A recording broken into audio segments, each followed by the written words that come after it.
Hello दोस्तों, स्वागत है आपका हमारे यूट्यूब चैनल एम के रेस स्टडी पे। उम्मीद करते हैं सभी लोग स्वस्थ होंगे, बेहतर होंगे और आप सबकी तैयारी अच्छे से चल रही होगी।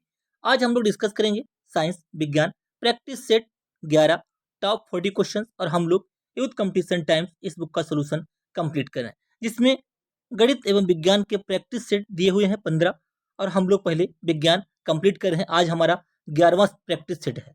ये क्लास आपकी बीपीएससी शिक्षक भर्ती 3.0 एंड 4.0 के लिए रामबाण साबित होगी। इसके अलावा आप कोई भी एग्जाम देंगे इसमें आपकी साइंस पूछी जाएगी, उन सभी के लिए ये क्लासेस इंपॉर्टेंट साबित होने वाली हैं। तो शुरू करते हैं दोस्तों आज की क्लास। आज का पहला क्वेश्चन ए रहा स्क्रीन पे, क्वेश्चन नंबर 1। विभवांतर को मापने के लिए डैश उपकरण का उपयोग किया जाता है। विभवांतर किससे मापा जाता है? इनमें से कौन सा करेक्ट होगा? अमीटर, गैल्वेनोमीटर, वोल्टमीटर या विभवमापी। विभवांतर को हम किससे मापते हैं? विभवांतर को किससे मापते हैं भैया? वोल्टमीटर के द्वारा। विभवांतर को मापने के लिए वोल्टमीटर उपकरण का उपयोग किया जाता है। ऑप्शन सी करेक्ट हो जाएगा। अमीटर से हम धारा मापते हैं। गैल्वेनोमीटर जो होता है किसी भी परिपथ में धारा की उपस्थिति का पता लगाता है। ठीक है, ऑप्शन यहाँ पे हमारा सी करेक्ट हो जाएगा।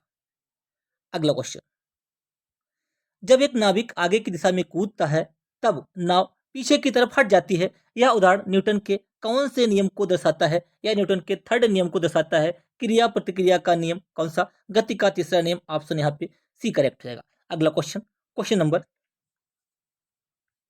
43। एक गोली को 196 मीटर पर सेकंड के वेग से ऊपर की ओर दागा जाता है। बंदूक की गोली कितनी अधिकतम ऊंचाई तक पहुंचेगी? कितनी अधिकतम ऊंचाई तक पहुंचेगी? हमसे यहाँ पे एच पूछा गया है। प्रारंभिक वेग दिया है यू बराबर 196 मीटर प्रति सेकेंड। वी यहाँ पे 0 हो जाएगा। एच हमसे पूछा है और जी बराबर 9.8 दिया है। हम जानते होता है वी स्क्वायर बराबर u square minus 2GH। B 0 है, यू स्क्वायर माइनस 2GH तो हो जाएगा यू स्क्वायर बराबर 2GH। यू स्क्वायर बराबर 2GH, यू स्क्वायर बराबर 2GH, एच बराबर u square upon 2G। You का मान कितना है? 196। 196 गुणे 196 बटे 2 गुणे 9.8। 9.8 ये पॉइंट हटाया, यहाँ पे 0 बढ़ाया। 98 दूना 196, 2 से 2 कैंसिल, कितना आया? 1960। बेग हमारा कितना आएगा मेरे भाई? 1900। बेग नहीं, ऊंचाई है। क्या है? एच बराबर आया है 1960 मीटर। उम्मीद करते हैं क्वेश्चन आपको समझ में आया होगा। हमने यहाँ पे जो फार्मूला यूज किया है वो यूज किया है बी स्क्वायर बराबर यू स्क्वायर माइनस 2GS। ऊपर को इसलिए माइनस किया है। बी ए 0 हो जाएगा तो एच बराबर आ जाएगा यू स्क्वायर अपॉन 2G। इसमें हम वैल्यू पुट कर देंगे, हमारा आंसर आ गया एच बराबर 1960 मीटर। ऑप्शन ए करेक्ट होगा। अगला question, question number 44। Question number 44, निम्नलिखित में से कौन सा प्रतिरोधक एक उष्मा संवेदनशील प्रतिरोधक के रूप में जाना जाता है? कौन सा जो प्रतिरोधक है एक उष्मा संवेदनशील प्रतिरोधक के रूप में जाना जाता है? थर्मिस्टर, द्विध्रुवी ट्रांजिस्टर या संधारित्र कैपेसिटर। इनमें से कौन सा करेक्ट हो जाएगा? थर्मिस्टर। ऑप्शन ए करेक्ट होगा। थर्मिस्टर क्या है? एक प्रकार का प्रतिरोधक है जिसका प्रतिरोध उसके ताप के परिवर्तित होने के साथ बहुत अधिक परिवर्तित होता है। अगला क्वेश्चन, क्वेश्चन नंबर 45, एक गतिमान वस्तु का संवेग कुछ कारकों पर डिपेंड करता है।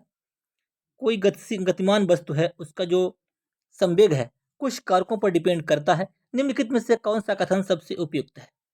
गतिमान वस्तु का संवेग उसके द्रव्यमान पर डिपेंड करता है। हम जानते हैं P बराबर mv होता है मेरे भाई, तो द्रव्यमान पर डिपेंड करेगा, बिल्कुल करेक्ट है। कौन सा कथन सबसे उपयुक्त है? द्रव्यमान पर निर्भर करता है। ठीक है, गतिमान वस्तु का संवेग उसके द्रव्यमान और वेग पर डिपेंड करता है। P बराबर mv इन दोनों पर डिपेंड करता है। ये बिल्कुल करेक्ट है। ठीक है, ये सबसे उपयुक्त है, सबसे उपयुक्त पूछा है। ऑप्शन बी करेक्ट होगा, P बराबर mv। अगला क्वेश्चन, क्वेश्चन नंबर 46, यदि दो कणों के बीच की दूरी बढ़ जाती है तो उनके बीच गुरुत्वाकर्षण बल पर क्या प्रभाव पड़ता है? हम जानते हैं, देखिए हम जानते हैं F बराबर होता है, F अनुक्रमानुपाती होता है, या F बराबर ले लीजिए, F बराबर होता है G m1 m2 बटे R स्क्वायर। एफ तो हमारा इनवर्सली प्रोपोर्शनल आर स्क्वायर। अगर हम दूरी बढ़ाएंगे मेरे भाई, अगर हम दूरी बढ़ाएंगे तो हमारा बल क्या हो, कम होता है, बल कम हो जाएगा। ठीक है, इस फॉर्मूले से F inversely proportional to r square. अगर हम दूरी बढ़ाएंगे, जब मान लीजिए कोई जैसे 4/6 करेंगे तो और मान कमाएगा, 4/7 करेंगे तो और मान कमाएगा। इस हिसाब से जब दूरी बढ़ाएंगे तो ये बल जो है कम होगा, कम हो जाता है बल। ऑप्शन बी करेक्ट है, 46 ऑप्शन बी। क्योंकि जो ये बल होता है दूरी के वर्ग के व्युत्क्रमानुपाती होता है। अगला क्वेश्चन, निम्नलिखित में से कौन सी एक अनुप्रस्थ तरंग नहीं है, कौन सी एक अनुप्रस्थ तरंग नहीं है? रेडियो तरंग, ध्वनि तरंग। ध्वनि तरंग मेरे भाई अनुदैर्ध्य तरंग होती है। कैसी? अनुदैर्ध्य तरंग होती है। इसके लिए माध्यम की आवश्यकता नहीं होती मेरे भाई, इसके लिए ध्वनि तरंगों के लिए माध्यम की आवश्यकता नहीं होती है। 47 ऑप्शन डी करेक्ट रहेगा। अगला क्वेश्चन, क्वेश्चन नंबर 48, चमगादड़ उनके मार्ग में आने वाली वस्तु में से टकराकर वापस आने वाली डैश के द्वारा मार्ग की बाधाओं का पता लगाते हैं। Ultrasonic wave. चमगादड़ के जो मार्ग में अल्ट्रासोनिक वेव टकराती है, वापस आती है, उसके द्वारा ये अपने मार्ग में जो आने वाली बाधाएं होती हैं उनका पता लगाते हैं। ऑप्शन यहाँ पे सी करेक्ट होगा। चमगादड़ क्या करते हैं? पराश्रव्य ध्वनिक तरंगों को उत्पन्न करते हैं और इसकी सहायता से अपना शिकार व रास्ता भी खोजते हैं। ये आपको यहाँ पे ध्यान रखना। अगला question, question number 49, question number 49, बादलों का रंग सफेद किसके कारण दिखता है? बादल जो होते हैं हमारे, ये सफेद किस कारण दिखते हैं? प्रकाश के अपवर्तन के कारण, विकिरण, प्रकाश का परावर्तन या प्रकाश के प्रकीर्णन के कारण? बादल किसके कारण जो होते हैं सफेद दिखते हैं? प्रकाश के प्रकीर्णन। ऑप्शन यहाँ पे हमारा डी करेक्ट रहेगा। अगला क्वेश्चन, क्वेश्चन नंबर 50, एक अशुशक्त बराबर होता है 746 वाट, किलोवाट नहीं, 746 वाट। ऑप्शन डी करेक्ट होगा। अगला क्वेश्चन, क्वेश्चन नंबर 51, कौन सा नियम कहता है कि रासायनिक अभिक्रिया में द्रव्यमान को ना तो उत्पन्न किया जा सकता है और ना ही नष्ट किया जा सकता है? ये द्रव्यमान संरक्षण का नियम होगा। अगर ऊर्जा को कहेगा तो ऊर्जा का होगा, लेकिन यहाँ पे होगा द्रव्यमान संरक्षण का नियम। ऑप्शन डी करेक्ट होगा। अगला क्वेश्चन, क्वेश्चन नंबर 52, इलेक्ट्रॉन की खोज किसने की थी? इलेक्ट्रॉन की खोज की थी जे थॉमसन ने। ऑप्शन बी करेक्ट होगा। इलेक्ट्रॉन की खोज की थी जे थॉमसन ने। नाभिक की खोज किसने की थी? नाभिक की खोज की थी रदरफोर्ड ने। प्रोटॉन की खोज किसने की थी? रदरफोर्ड ने। कहीं कहीं पे गोल्डस्टीन भी देते हैं। न्यूट्रॉन की खोज किसने की थी? चैडविक ने की थी। अगला क्वेश्चन, क्वेश्चन नंबर 53, ग्रेफाइट परमाणु में संयोजी इलेक्ट्रॉनों की संख्या कितनी होती है? ग्रेफाइट किसका कार्बन का अपरूप है?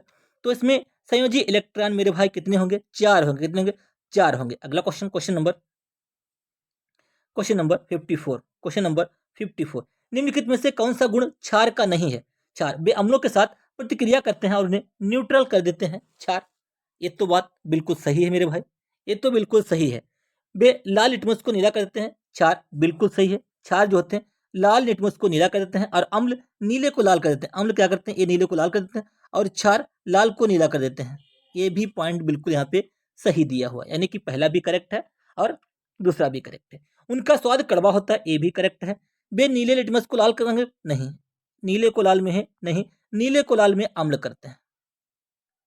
ये यहाँ पे गलत है, ऑप्शन सी करेक्ट होगा। अगला क्वेश्चन, क्वेश्चन नंबर 55, आधुनिक आवर्त सारणी में बाईं ओर उपस्थित एकलौती अधातु कौन सी है? आधुनिक आवर्त सारणी में बाईं ओर उपस्थित एकलौती अधातु कौन सी है? हीलियम है क्या? क्या कार्बन है? क्या हाइड्रोजन है? या नियान है? बाईं साइड में कौन सी है? बाईं साइड हाइड्रोजन है। यहाँ पे पहले हाइड्रोजन है, फिर इधर हीलियम है, फिर लिथियम है, LiNa है, इस टाइप से लिथियम, बेरिलियम, फिर बोरान, इस टाइप से चलते हैं, Bmg है यहाँ पे। तो कौन सी हाइड्रोजन है? ये बिल्कुल बाईं तरफ। अगला क्वेश्चन, आधुनिक आवर्त सारणी में बाईं ओर उपस्थित एकलौती अधातु कौन सी? हाइड्रोजन है मेरे भाई। ऑप्शन टी, ऑप्शन सी।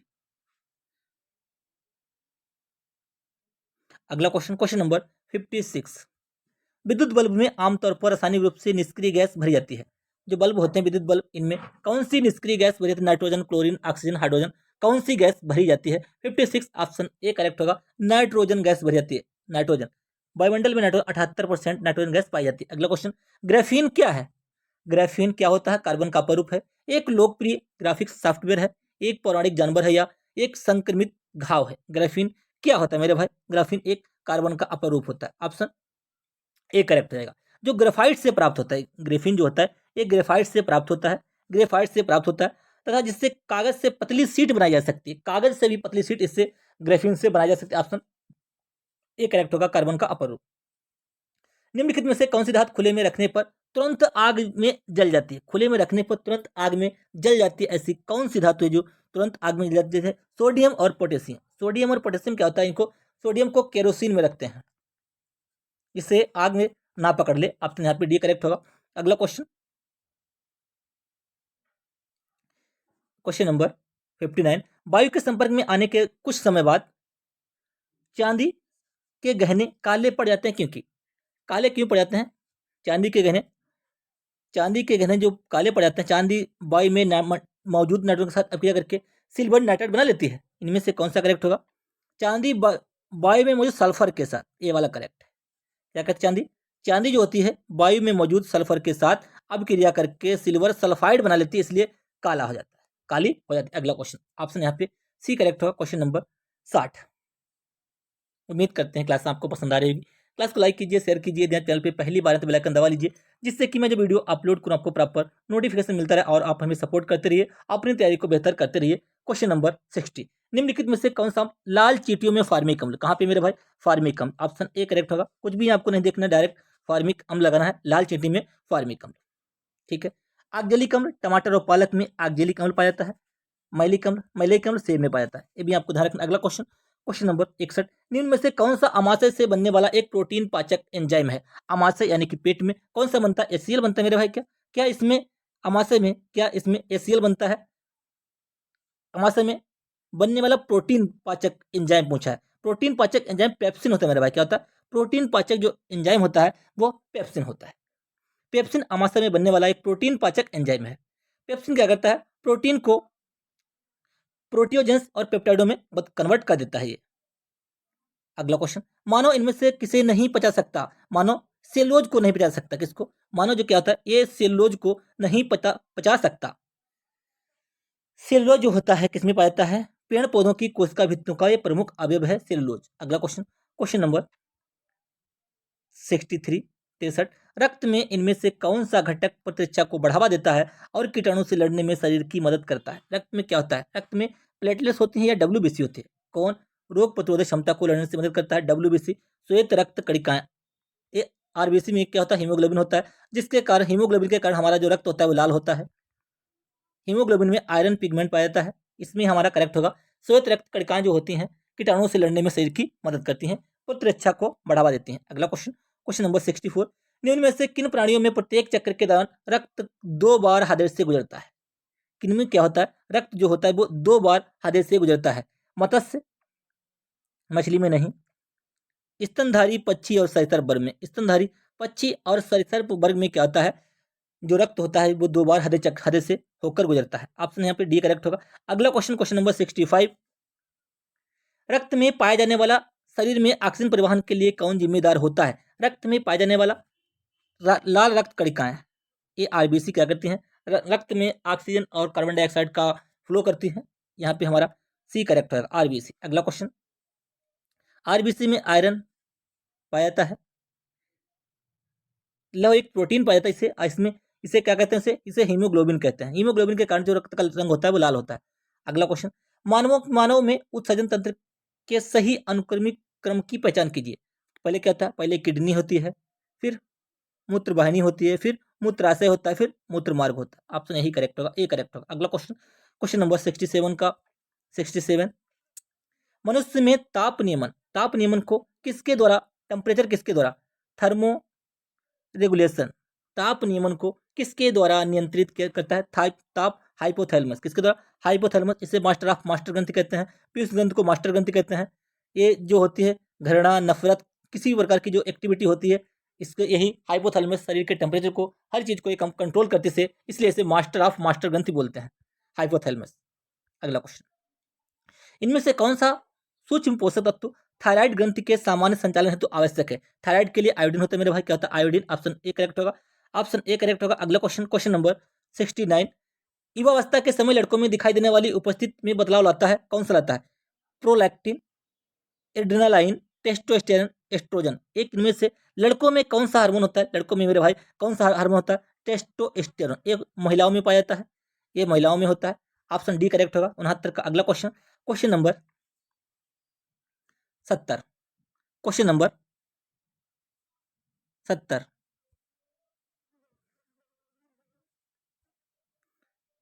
क्वेश्चन नंबर 70, इनमें से कौन सा जल में घुलनशील विटामिन है? जल में बीओसी घुलता है, ए डी ई के किसमें? बसा में। ये जल में बी सी यानी कि विटामिन बी। 70 का हमारा सी करेक्ट होगा। अगला question, question number 71, question number 71, निम्नलिखित में से किसका उपयोग मानव शरीर के अंदर जीवाणु संक्रमण का उपचार करने के लिए किया जाता है? जीवाणु संक्रमण का उपचार करने के लिए किया जाता है? एंटीसेप्टिक, एंटीबायोटिक, किसका? एंटीबायोटिक का। ऑप्शन डी करेक्ट होगा। एंटीसेप्टिक का प्रयोग किस लिए किया जाता है? एंटीसेप्टिक जो ऐसे सूक्ष्म जीवों की वृद्धि को रोकते हैं, उनका विनाश करते हैं। एंटीसेप्टिक क्या होता है? ये द्रव होते हैं जो सूक्ष्म जीवों की वृद्धि को रोकते हैं और उनका विनाश करते हैं। एंटीसेप्टिक ए वाले। एंटीबायोटिक क्या करता है? यह एक जोरहारी यानी कि जो हमारा फीवर आता है उसको कंट्रोल करता है। अगला क्वेश्चन, क्वेश्चन नंबर 72, हीमोफीलिया किसका एक उदाहरण है? हीमोफीलिया संक्रामक रोग है क्या? क्या व्यवसाय या आनुवांशिक रोग? हीमोफीलिया और बढ़ांधता ये आनुवांशिक रोग होते हैं। हीमोफीलिया और बढ़ांधता ये कैसे हैं? ये आनुवांशिक रोग होते हैं। ऑप्शन बी करेक्ट होगा। अगला क्वेश्चन, क्वेश्चन नंबर 73, किसको कोशिका के पावर हाउस के रूप में जाना जाता है? मैंने ये 2-3 बार क्लासों में बताया है कि माइटोकॉन्ड्रिया को कोशिका का पावर हाउस कहते हैं। इसमें ऊर्जा उत्पन्न होती है 36 एटीपी और प्लस 2 एटीपी 38 एटीपी ऊर्जा बनती है, इसलिए ऊर्जा का इसे पावर हाउस कहते हैं। एटीपी का मतलब होता है एडेनोसिन ट्राइफॉस्फेट और एडीपी का मतलब होता है adenosine diphosphate. ATP adenosine triphosphate. Option B correct है। अगला question, question number 74, hydra starfish planaria किस प्रक्रिया द्वारा उत्पन्न होते हैं? हाइड्रा विखंडन, मुकुलन, पुनर्जनन, बीजाणु द्वारा जनन। हाइड्रा ये किसके द्वारा होते हैं? ये किसके द्वारा होते हैं? ये भैया पुनर्जनन के द्वारा। ऑप्शन डी करेक्ट होगा। ऑप्शन डी करेक्ट हो जाएगा इसमें, पुनर्जनन। अगला क्वेश्चन, क्वेश्चन नंबर 75, एकमात्र पक्षी का नाम बताएं जो पीछे की तरफ उड़ सकता है। पीछे की तरफ कौन सा पक्षी उड़ता है मेरे भाई? Humming bird. कौन सा? हमिंग बर्ड एकमात्र पक्षी है जो पीछे की तरफ उड़ सकता है। पीछे की तरफ उड़ सकता है। यह जो होता है अपने पंखों को सभी दिशाओं में 180 डिग्री घुमाने के लिए सक्षम बनाता है। अगला क्वेश्चन, क्वेश्चन नंबर 76, ऐसे कवक जो अपने भोजन के लिए विशेषकर कीड़ों पर डिपेंड रहते हैं उन्हें क्या कहा जाता है? जो कीड़ों पर डिपेंड रहते हैं उनको हम क्या कहते हैं? उनको कहते हैं एंटोमोपैथोजोनी। क्या कहते हैं? एंटोमोपैथोजोनी। अगला क्वेश्चन, क्वेश्चन नंबर 77, कौन सा पौधा अनावर्त बीजियों से समझते हैं? अनावर्त बीजी यानी कि जो ढके हुए नहीं होते, जिम्नोस्पर्म यानी कि नग्न बीजी होते हैं। कारा, मार्स, मर्सिलिया, देवदार। नग्न बीजी कौन होते हैं मेरे भाई? नग्न बीजी होते हैं देवदार। ऑप्शन डी करेक्ट होगा। अगला क्वेश्चन, क्वेश्चन नंबर 78, भारतीय उपमहाद्वीप में पाए जाने वाले किस पौधे को वनस्पति नाम ब्यूटिया मोनास्पर्मा? ब्यूटिया मोनास्पर्मा किसका नाम है? ब्यूटिया ये भैया प्लास का होता है। प्लास यूपी का ये राष्ट्रीय पुष्प है। ऑप्शन यहाँ पे हमारा सी करेक्ट हो जाएगा। अगला क्वेश्चन, नीम का क्या होता है? नीम का वैज्ञानिक नाम क्या होता है? नीम का वनस्पतिक नाम क्या होता है? यहाँ पे आपको ध्यान रखना, एजा डायरेक्टा इंडिका। ठीक है। अगला क्वेश्चन इसका हो जाएगा प्लस। क्वेश्चन नंबर 79, एक पुष्प के प्रजनन अंग होते हैं। एक पुष्प के प्रजनन अंग क्या होते हैं? स्त्री केसर और बाह्यदल। पुंकेसर और स्त्री केसर कौन से प्रजनन अंग होते हैं? ऑप्शन डी पुंकेसर और स्त्री केसर क्या होते हैं? ये एक पुष्प के प्रजनन अंग होते हैं। क्वेश्चन नंबर 80, आज का लास्ट क्वेश्चन, पौधों में अपशिष्ट उत्पाद के रूप में कार्बन डाइऑक्साइड का उत्पादन कब होता है? कार्बन डाइऑक्साइड का उत्पादन कब होता है? प्रकाश संश्लेषण के दौरान। प्रकाश संश्लेषण के दौरान ऑक्सीजन निर्मुक्त होती है। श्वसन के दौरान, श्वसन और प्रकाश संश्लेषण दोनों के दौरान, या वाष्प उत्सर्जन के दौरान। इनमें से हमारा कौन सा करेक्ट होगा? जब हम श्वसन लेते हैं तो कार्बन डाइऑक्साइड गैस निकालते हैं, यहाँ पे हमारा बी करेक्ट है। ऑक्सीजन हम ग्रहण करते हैं और कार्बन डाइऑक्साइड गैस निकालते हैं। पेड़ पौधे क्या करते हैं? प्रकाश संश्लेषण के द्वारा ये ऑक्सीजन गैस को निकालते हैं, कार्बन डाइऑक्साइड ग्रहण करते हैं। यहाँ पे हमारा ऑप्शन बी करेक्ट होगा। उम्मीद करते हैं क्लास आपको पसंद आई होगी। क्लास को लाइक कीजिए, शेयर कीजिए। यदि आप चैनल पे पहली बार आए हैं तो बेल आइकन दबा लीजिए, जिससे कि मैं जो वीडियो अपलोड करूँ आपको प्रॉपर नोटिफिकेशन मिलता रहे और अपनी तरीके को बेहतर करते रहिए।